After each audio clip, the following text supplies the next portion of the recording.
Yo, what's up guys, this is AQUBY here, and today I'm going to show you how to see YouTube video tags. So this is currently my channel right here, and I'm going to show you how you can see the tags of a video. So we'll have to open the video like this, then we'll have to right click on any of the empty spaces, and then we'll have to select view page source. So once we'll do that, we'll get a new tab like this. Now we'll have to click these three dots and select find right here. You can also use the Ctrl F shortcut, and right here we'll have to type out keywords like this.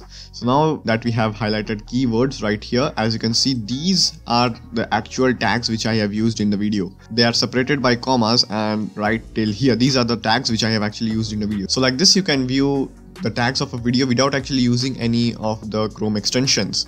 And you can actually see the video category like this as well.